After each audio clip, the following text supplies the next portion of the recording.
देखिए ये मशीन आपको दिख रहा होगा, इसे मॉनिटर बोला जाता है, जो कि हॉस्पिटल में इमरजेंसी कंडीशन में लगाया जाता है। ठीक है, अगर किसी पेशेंट की जान जाने से पहले आधा घंटा पहले बता देता है ये मॉनिटर कि इस पेशेंट का कंडीशन ख़राब है, इस पेशेंट की जान जा सकती है। ठीक है, तो इसमें कौन कौन सी क्या सब देखा जाता है, मरने से पहले बता देता है मशीन कि ये पेशेंट इमरजेंसी है, इस पेशेंट की जान जाने वाला है।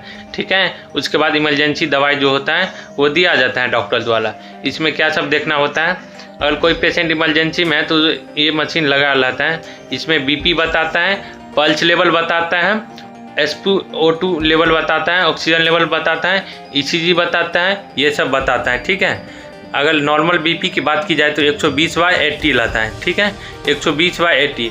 इसमें जो व्यक्ति की डेथ होने वाली है उसका बीपी क्या हो जाता है, बैठ जाता है, यानी कि बीपी 80-90 पर आ जाता है। ठीक है, नॉर्मल रहता है 120, उसका बीपी कितना आ जाता है, 90-80 पर आ जाता है। ठीक है, उसके बाद पल्स लेवल की बात की जाए तो पल्स लेवल बढ़ जाता है या तो घट जाता है।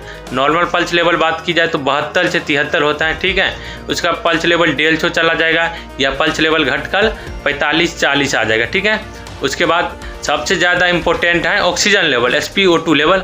अगर नॉर्मल व्यक्ति के SpO2 लेवल होता है 95 से लेकर 100 के बीच में। ठीक है, उसका SpO2 लेवल क्या होगा, घट जाएगा, घट के कितना आ जाएगा, 80 पे आ जाएगा, 75 पे आ जाएगा, 50 पे, इस तरह के घटते घटते अगर पूरा घट जाता है तो उस पेशेंट की डेथ हो जाती है। कोई अच्छा भी पेशेंट ऐसा आता है जिसकी कंडीशन ख़राब है तो उसमें सबसे पहले SpO2 घटने लगता है। अगर SpO2 किसी पेशेंट में ठीक है, 95 से लेकर अगर 100 के बीच में है या 90 से 100 के बीच में है तो पेशेंट का कंडीशन ठीक है, वो पेशेंट को दवाई से ठीक होने का चांस ज़्यादा हो जाता है, 90% तक वो पेशेंट बच जाता है। अगर किसी का SpO2 लेवल घटने लगता है तो उसका पेशेंट को बचाना यानी कि जान बचाना बहुत ही मुश्किल हो जाता है डॉक्टर लोगों का। तो इसमें यही सब देखना पड़ता है।